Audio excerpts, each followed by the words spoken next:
femenino fundamental del progresismo europeo español,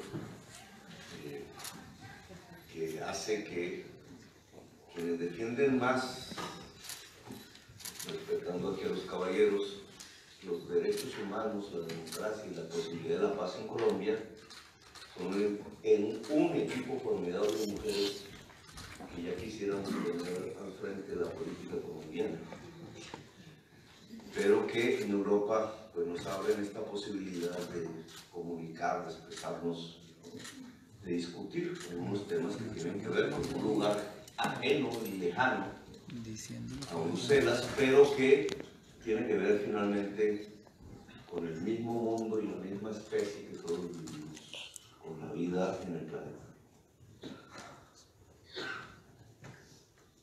Colombia no es una democracia. En general, estos espacios son también espacios de conflicto entre la diplomacia estatal colombiana y sus fuerzas alternativas.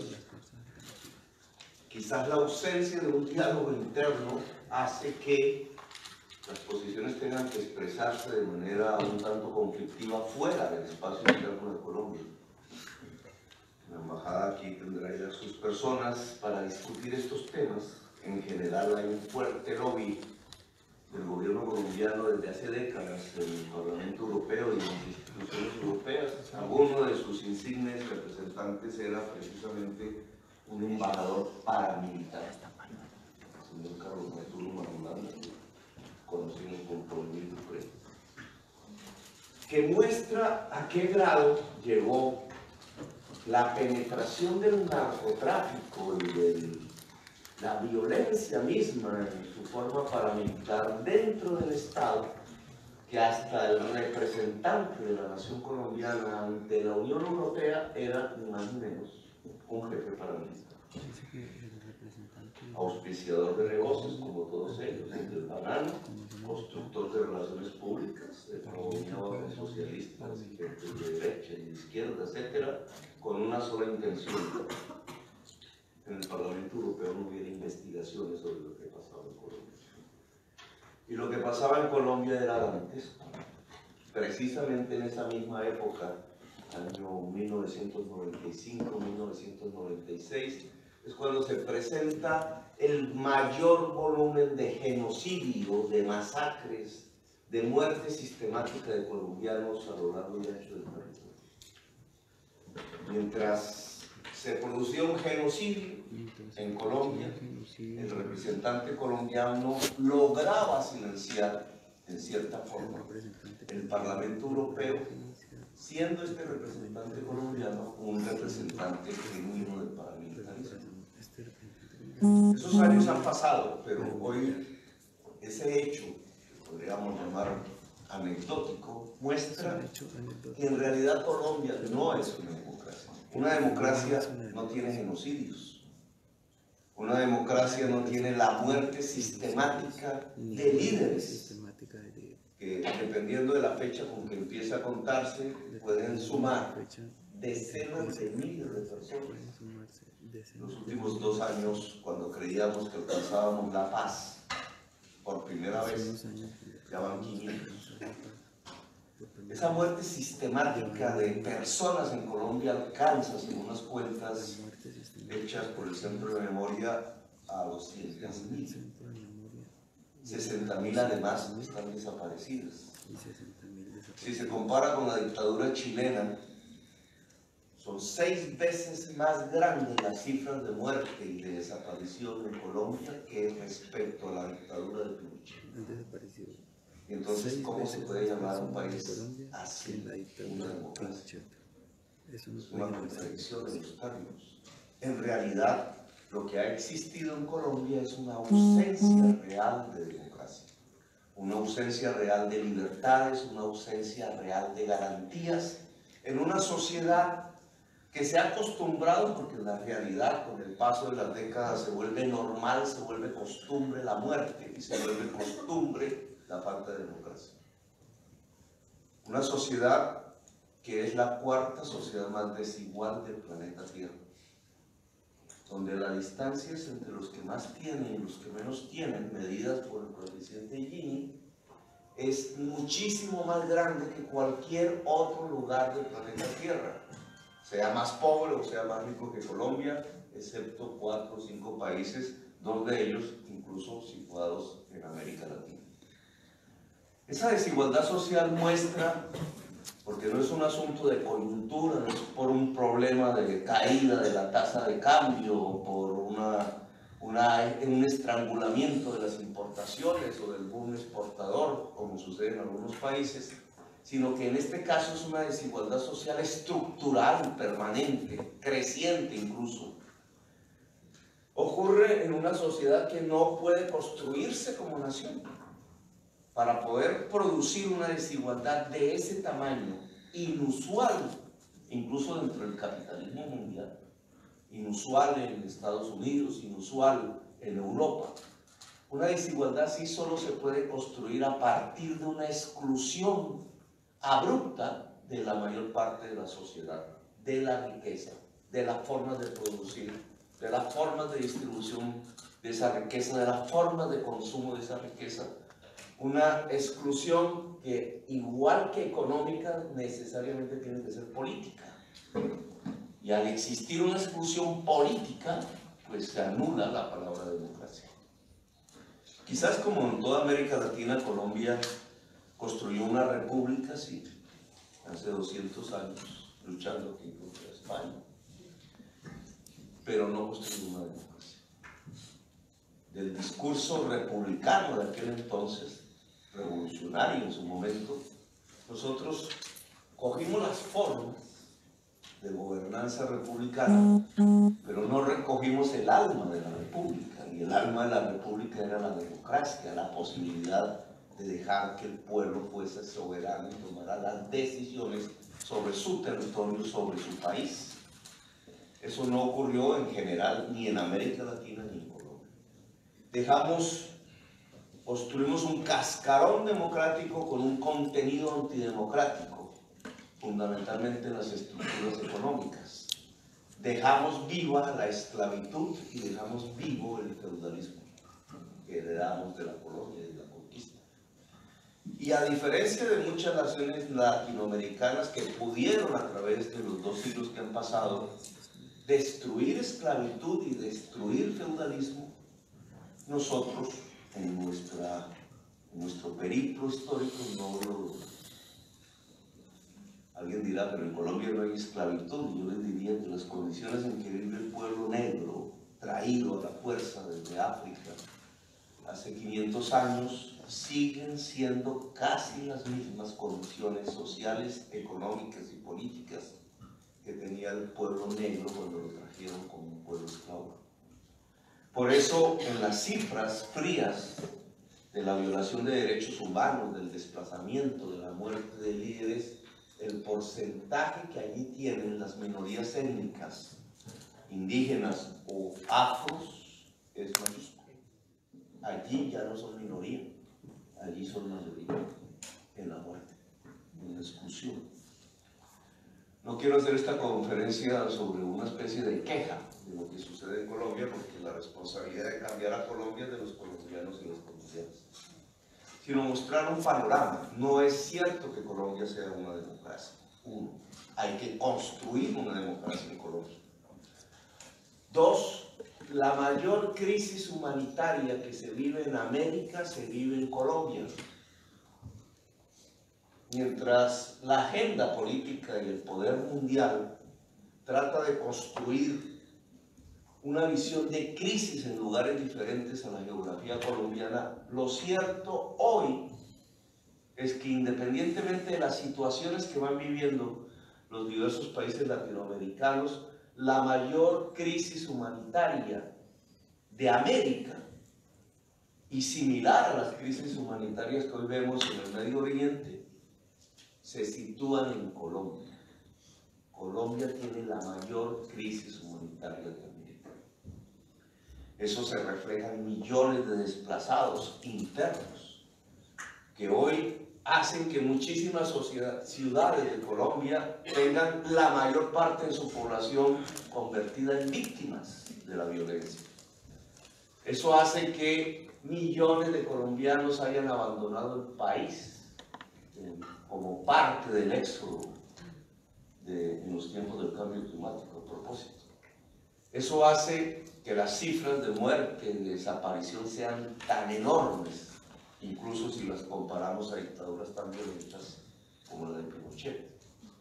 Esa crisis humanitaria hay que resolverla si queremos construir una democracia. Si nos ponemos en el camino de las soluciones, no solamente de las quejas, lo cierto es que Colombia solo puede superar su crisis humanitaria y su ausencia de libertades y garantías si construye la paz. Es la violencia lo que ha construido la desigualdad y la antidemocracia. Y es la paz lo que puede construir la equidad, la justicia y por tanto la democracia. Es la paz lo que nos puede ayudar a construirnos como una nación.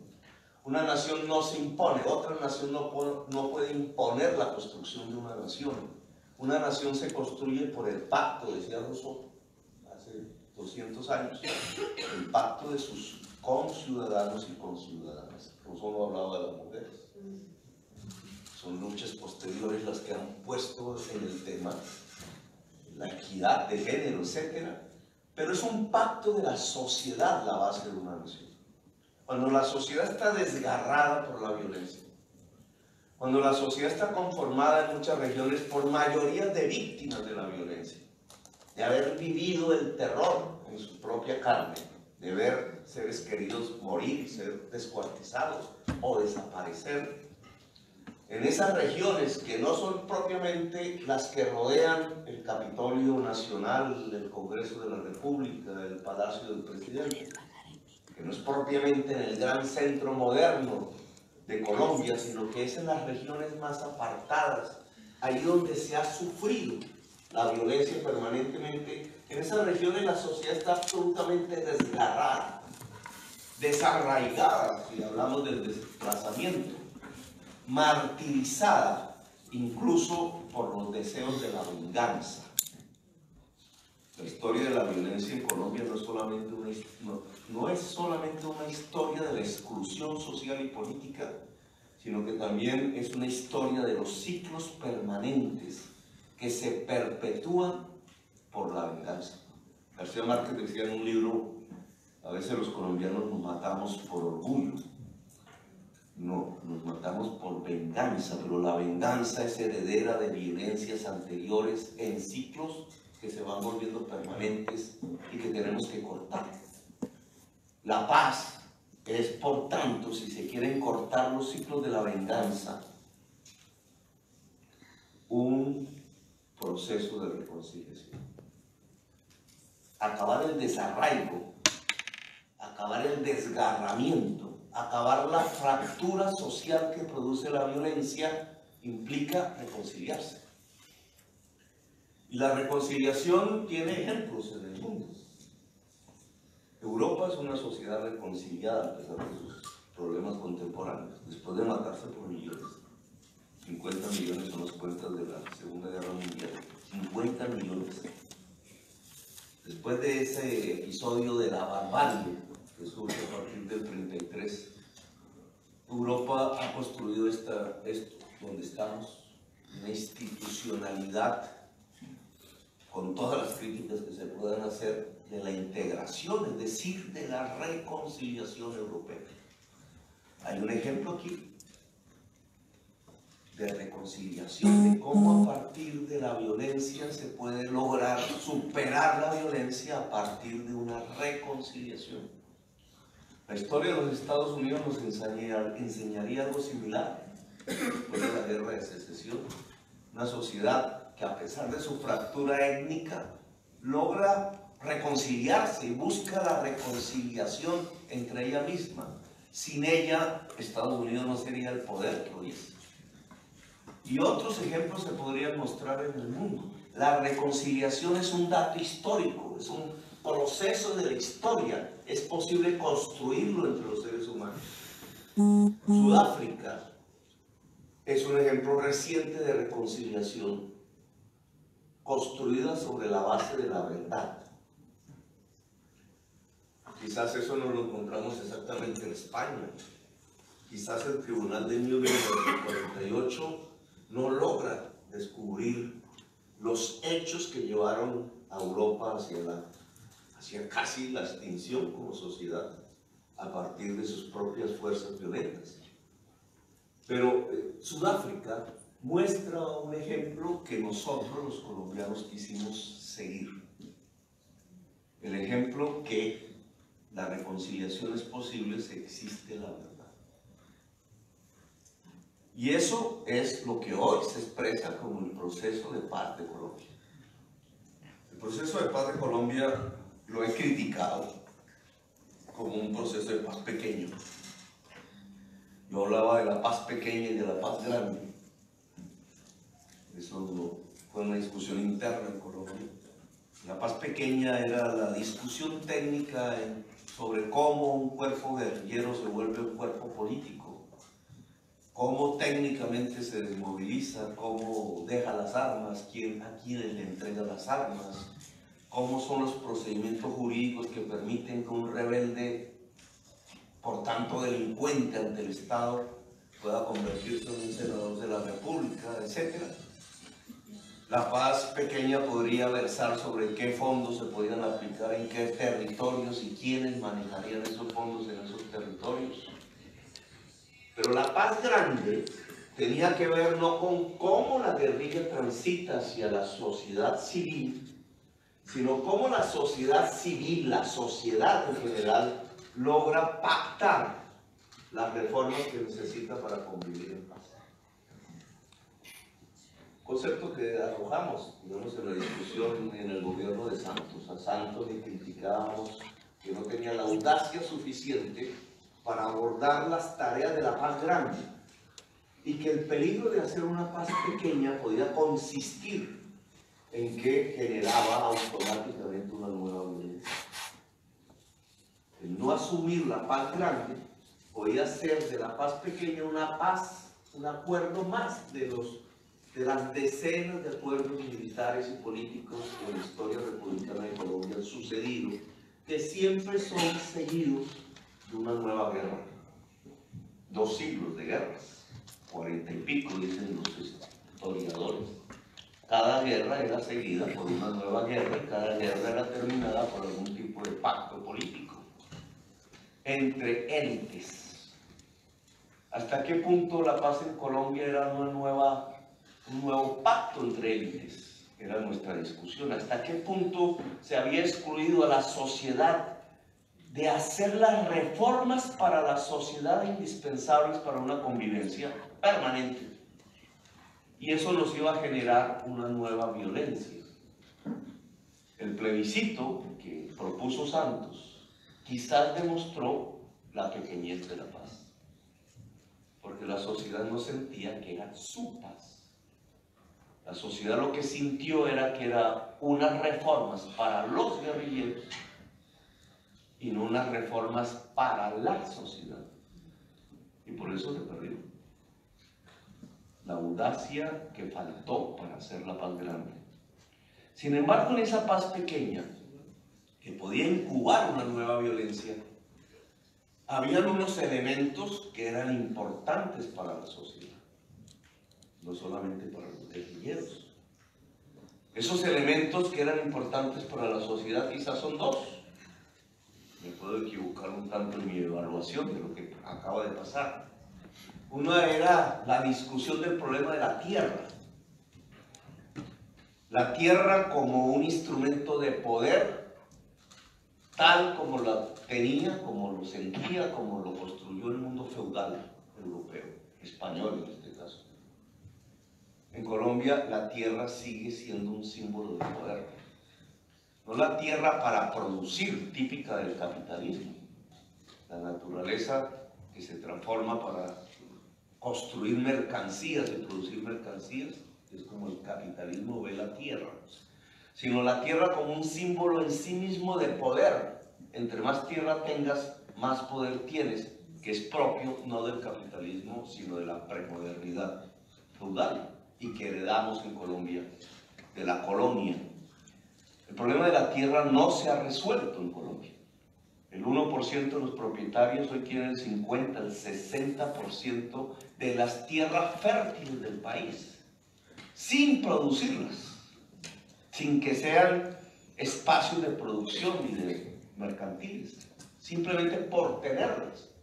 El problema se agravó en los últimos 40 años, en vez de solucionarse, se agravó básicamente por la entrada de los dineros del narcotráfico y el crecimiento del narcotráfico en Colombia. Con la salida de Noriega, el narcotráfico colombiano dejó de lavar sus activos en el sistema financiero internacional vía Panamá y comenzó a lavar sus activos en la tierra, en la posesión de la tierra. Eso aumentó aún mayor, hizo un aumento mayor de la concentración de la tierra, pavorosa. No se ve en el mundo eso.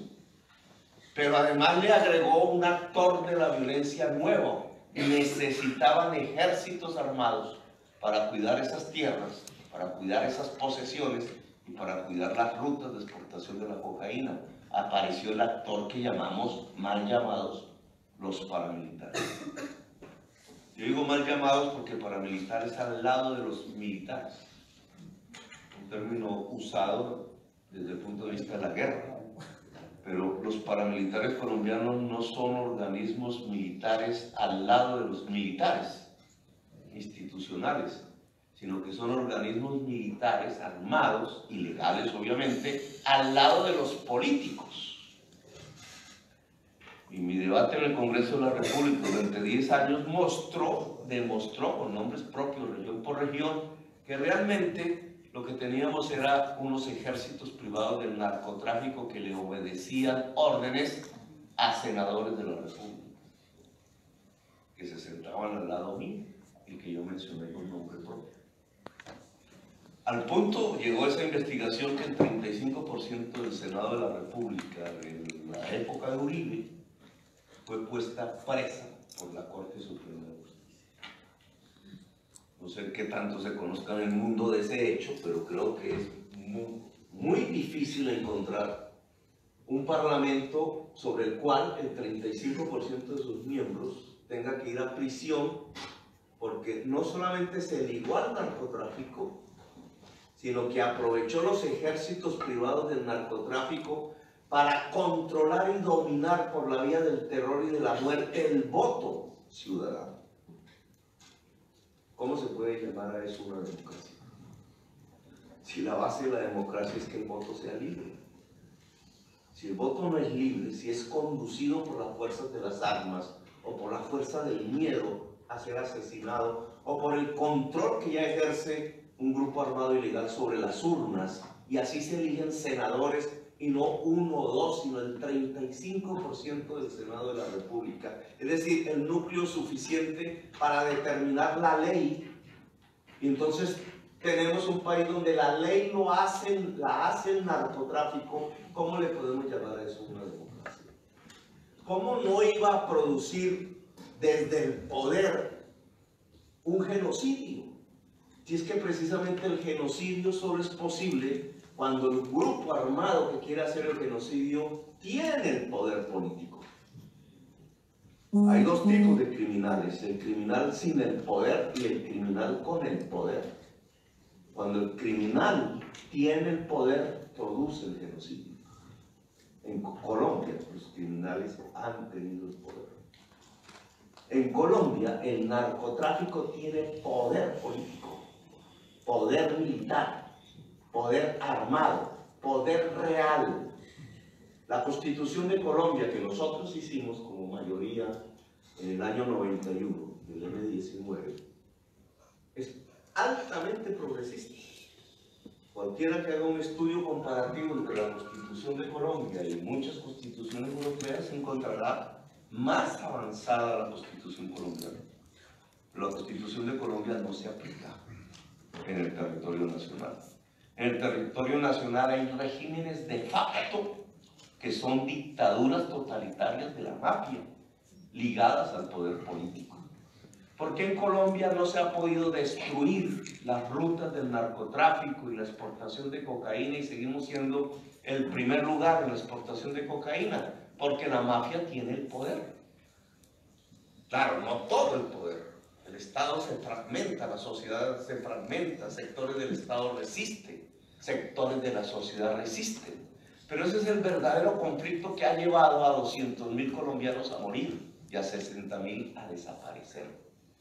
Y es sobre ese tipo de conflicto en donde tiene que actuar la paz.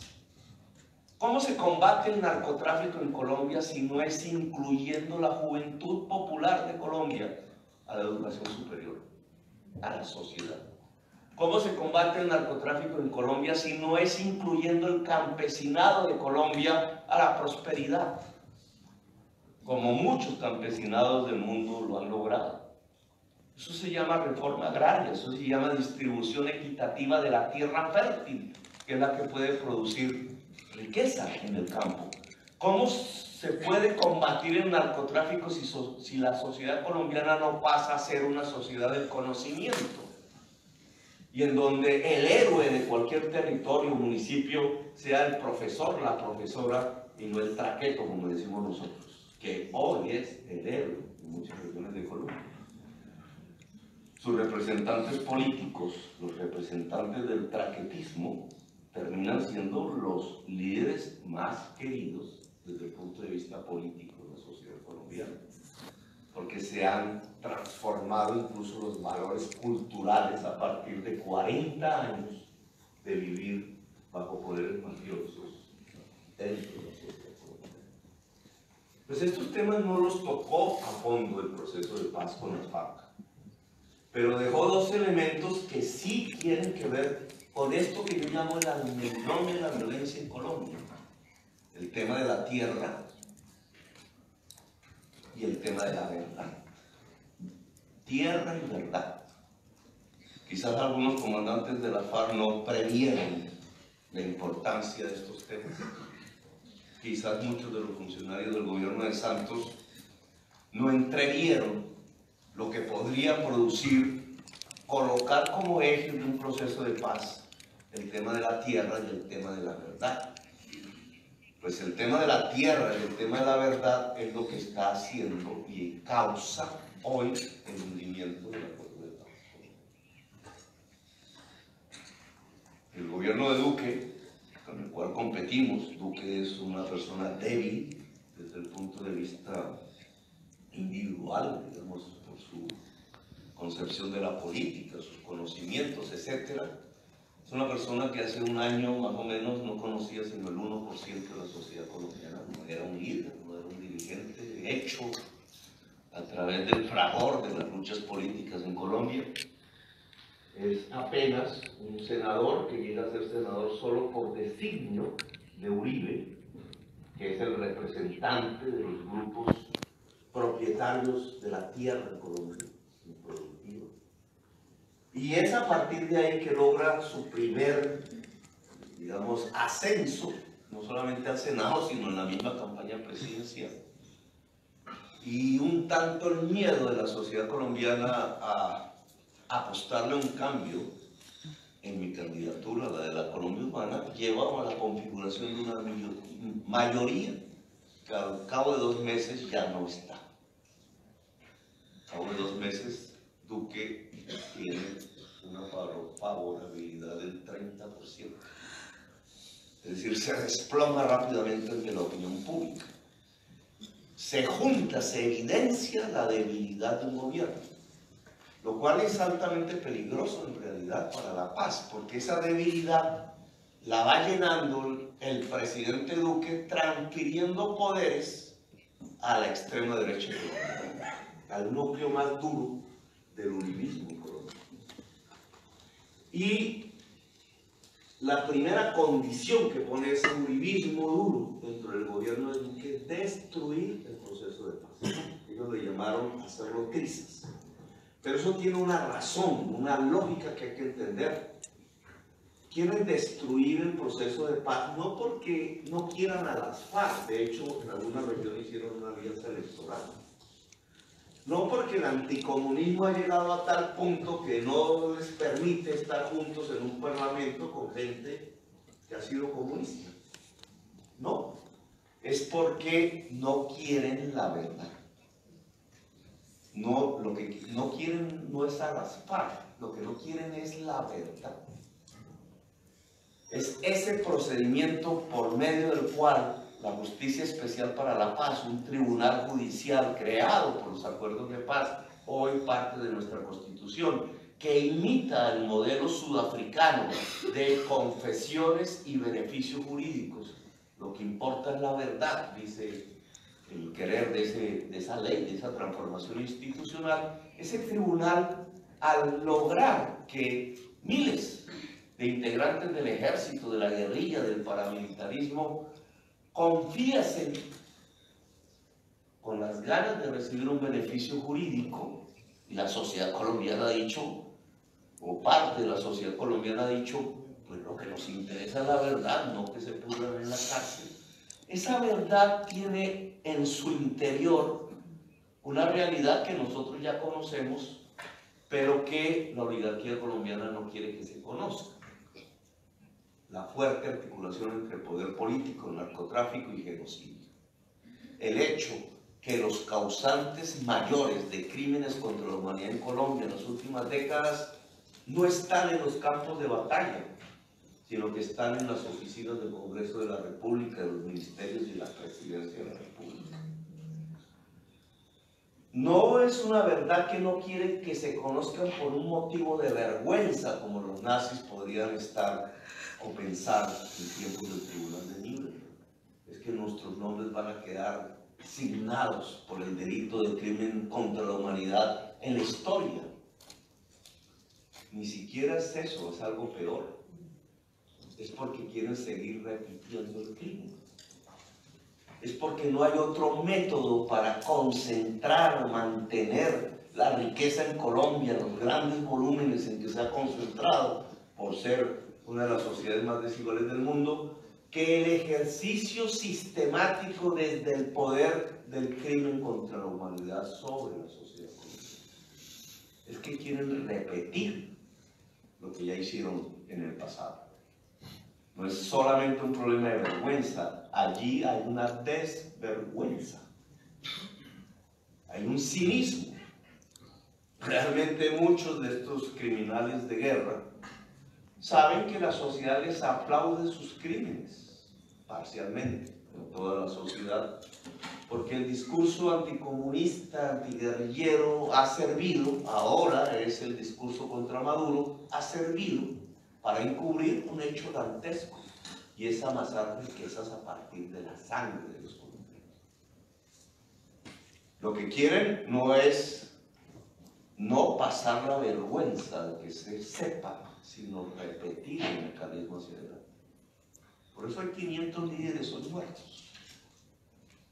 Por eso, aún sabiendo allá en Colombia que Petro está en el Parlamento Europeo y que aquí se están moviendo unas discusiones alrededor, por ejemplo, del acuerdo comercial de libre comercio entre Europa y Colombia, asesinan un indígena en su propia manifestación disparándole al corazón con un fusil del ejército. Y por eso hoy quizás mientras estamos hablando están matando a otra persona y mañana otra y el reloj de la muerte se va acelerando. Y quizás en la próxima reunión que hagamos, si estamos aquí, ya no contemos 500, sino 1500, 2000. Y la historia se repite. ¿Por qué? Porque el proceso de acumulación de riquezas en Colombia alrededor de la tierra y ahora del petróleo y del carbón se hace sobre la base de la violencia, sobre la propia sociedad. Es un proceso de despojo, no de producción. Y es aquí donde el proceso de paz empieza a hacer algo, empieza a destruirse, y es aquí donde necesitamos apoyos. No es suficiente el que 8 millones de colombianos hayan votado en las urnas por otra perspectiva, creyendo en otro tipo de programa político, de agenda política, de alguien que decía, tenemos una oportunidad gracias al cambio climático precisamente de superar una economía extractivista basada en sacar petróleo y carbón. En la mina más grande de carbón del mundo a cielo abierto, la Guajira, que utiliza la escasa agua que existe en la Guajira para sacar carbón, porque es un desierto, han muerto 4.700 niños de hambre.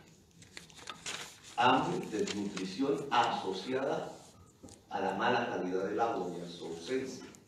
4.700 niños y niñas. Aquí se discute Venezuela. Muéstrenme una estadística similar. En solo un departamento, conducidos a la muerte niños, bebés, simplemente porque se priorizó el uso del agua para sacar carbón que es consumido en Europa, en Irlanda y en otras partes de Europa. Eso es lo que vamos a sostener como la posibilidad de una paz. O la agenda de la paz nos obliga realmente a cambiar una serie de estructuras y de maneras de entender la riqueza.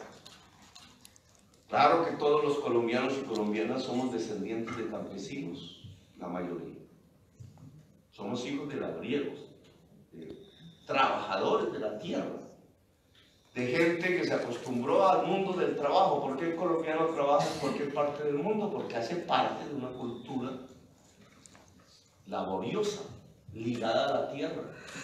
Claro que todos los colombianos y colombianas, al ser hijos de campesinos, quisiéramos un país donde lo prioritario fuera el agua y la producción de alimentos, donde quisiéramos construir una industria sobre la base de la producción agraria, sobre lo que decíamos en la campaña electoral, y esa nueva industria tendría que estar acompasada a las condiciones reales, materiales, objetivos de reproducción de la vida en el mundo.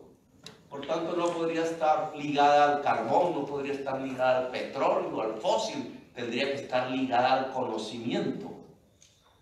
¿Por qué América Latina no puede abordar, como lo hizo Corea, como lo hizo Taiwán o Vietnam, las posibilidades de construir una sociedad del conocimiento de tal manera que su riqueza sea producida por el cerebro y no por lo que está en el subsuelo? Ese mundo de sociedad del conocimiento obligatoriamente nos lleva a pensar en una juventud que sea incluida en la educación superior. Nos lleva a sistemas de educación generalizados, vueltos derechos, de educación pública. Nos lleva a pensar la economía como la producción y no como la extracción. Nos lleva a cuidar la biosfera. Nos lleva a pensar que Colombia puede ser sinónimo de vida, porque no solamente somos la cuarta sociedad más desigual del mundo, somos la segunda potencia mundial en biodiversidad. Debe ser un espectáculo vivir en mundos relativamente pobres en diversidad natural y llegar de pronto y abrir y ver las montañas y los valles y los mares de una esplendorosa diversidad natural que dotó a Colombia y su entorno de ese poder. Biodiversidad que solo es aprovechable si conocemos, si nos volvemos científicos, si usamos el cerebro, si nuestra sociedad puede llegar a los máximos niveles de educación. No necesitamos ayudas extranjeras para ello, necesitamos otro tipo de voluntad, otra manera de entender la riqueza, porque esa riqueza podría ser compartida. La educación, a diferencia de la tierra, no tiene límite. No porque otra persona tenga más educación, otra deja de tenerlo, en cambio sí la tierra. Claro que tenemos unas posibilidades de cambio, pero estas opciones solo serían posibles si Colombia es una sociedad en paz.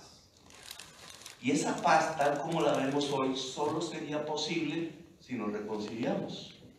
Y esa reconciliación solo es posible, tal como lo vemos hoy, si hay verdad. Y la verdad contiene unos instrumentos concretos. La justicia especial para la paz. Si el presidente Duque objeta, no 6 artículos de 180, sino los 6 artículos pilares para que la justicia pueda llegar a obtener verdad, el presidente Duque está atacando el centro de la posibilidad de la reconciliación en Colombia. Y solo hay un motivo para ello, y es que las fuerzas que lo aconsejan lo que quieren es repetir el crimen, es decir, mantenernos en la ignorancia, en la extracción rápida de una riqueza venenosa que es la que hoy mata a la humanidad, controlar militarmente el territorio para poder despojar a Colombia y a los colombianos de su riqueza. En ese viacrucis estamos hoy. ¿Qué demandamos de Europa? Que se sepa que Colombia es el principal problema humanitario de América. Que Colombia es. Que se priorice en la agenda internacional Colombia, en América, en el caso europeo. Que sepamos que la resolución de esa crisis humanitaria pasa por la sociedad colombiana, sí, pero pasa también por la paz. Que Europa sea una aliada de la paz y no del despojo. Que se utilicen los instrumentos que se tienen, comisiones parlamentarias, audiencias públicas, cláusula de derechos humanos del Tratado de Libre Comercio, discusión en Bélgica incluso sobre el TLC entre Europa y Colombia, discusiones políticas, diálogos que incluso pudieran llevar a un consenso político europeo alrededor de la defensa de la paz en Colombia. Que a pesar de que no tengamos un gobierno aliado, la debilidad del Duque podría llevar, no como ahora, a entregar el gobierno a los grupos más extremistas de la derecha colombiana, sino a posibilitar los caminos de la paz. Duque puede variar. Lo deseable para Colombia es que Duque variara su conducta política y pudiera abrazar y entregarle a los colombianos su esperanza mayor, salir definitivamente de la guerra. Europa podría ayudar en eso. Europa podría ayudar si América Latina se vuelve otra vez importante para Europa. ¿En qué grado América Latina podría volverse importante para Europa? En el grado de la vida, no de los negocios. No en los territorios que tienen petróleo y entonces hay que obtener el petróleo de esos territorios, sino en los territorios que tienen vida y que entonces pueden ser fundamentales para la vida de todo el planeta. América Latina es importante porque tiene la selva amazónica, porque tiene el oxígeno del planeta, porque tiene el agua, porque tiene la diversidad natural que podría permitir que una sociedad que quiera vivir, una humanidad que quiera vivir, seguir viviendo en la Tierra, tenga otra oportunidad después de los tiempos de la barbarie y del cambio climático. Por eso las fuerzas progresistas hoy tienen que ligarse a la vida, mientras las fuerzas mortales se ligan exclusivamente al negocio rápido.